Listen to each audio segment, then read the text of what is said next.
So you see, all I'm trying to say is that the basic common sense about the nature of the world that is influencing most people in the United States today, the fully automatic model, is simply a myth.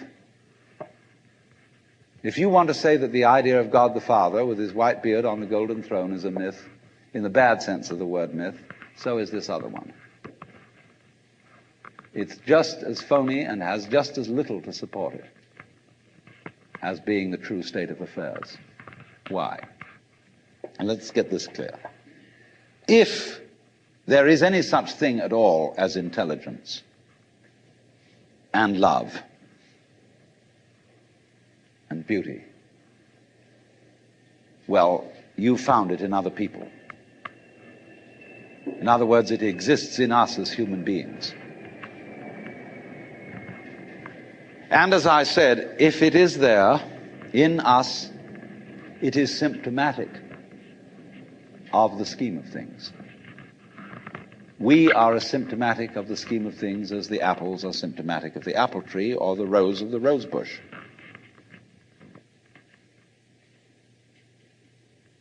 The earth is not a big rock infested with living organisms, any more than your skeleton is bones infested with cells. The earth is geological, yes, but this geological entity grows people. And our existence on the earth is a symptom of the solar system and its balances, as much as the solar system in turn is a symptom of our galaxy, and our galaxy in its turn is a symptom of the whole company of galaxies. Goodness only knows what that's in.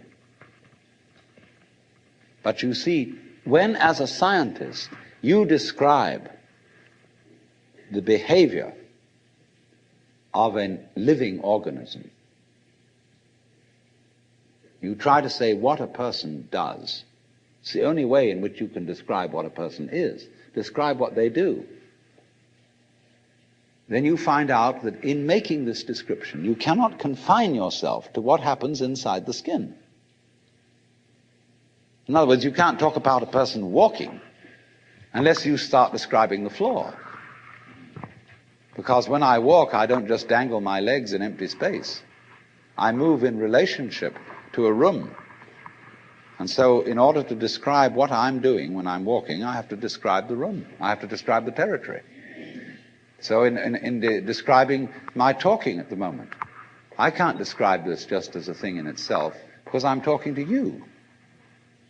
And so what I'm doing at the moment is not completely described unless your being here is described also. So if that is necessary, if in other words, in order to describe my behavior, I have to describe your behavior and the behavior of the environment, it means that we've really got one system of behavior. That what I am involves what you are. I don't know who I am unless I know who you are. And you don't know who you are unless you know who I am.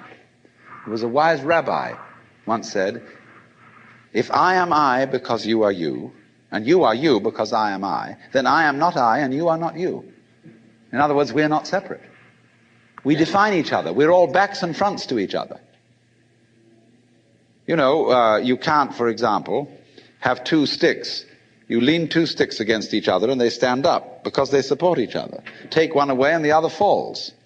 They interdepend. And so in exactly that way, we and our environment and all of us and each other are interdependent systems. We know who we are in terms of other people.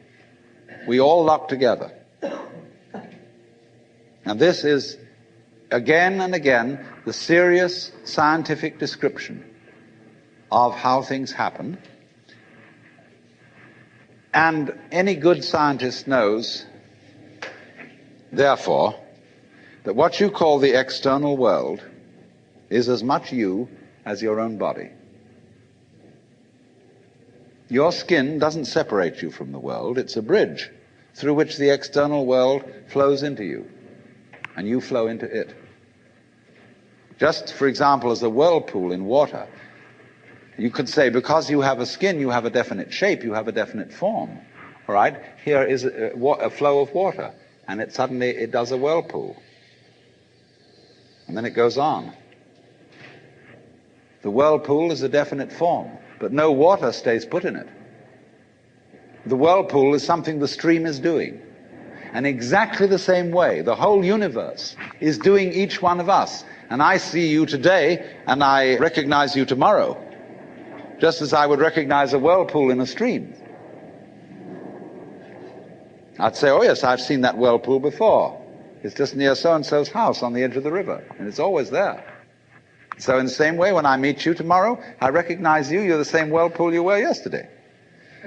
But you're moving.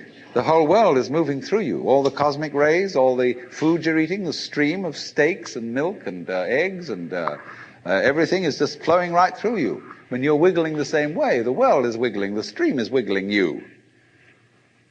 But the problem is, you see, we haven't been taught to feel that way.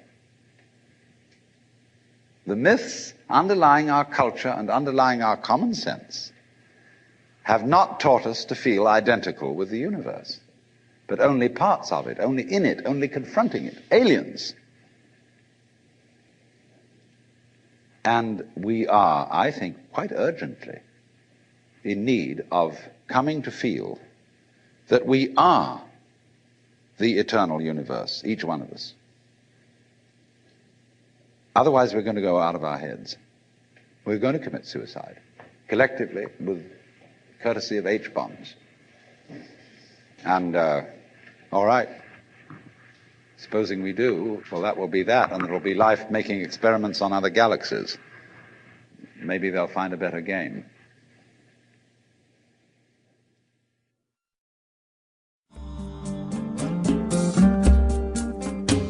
Out of Your Mind now continues with the next lecture from the Nature of Consciousness lecture series.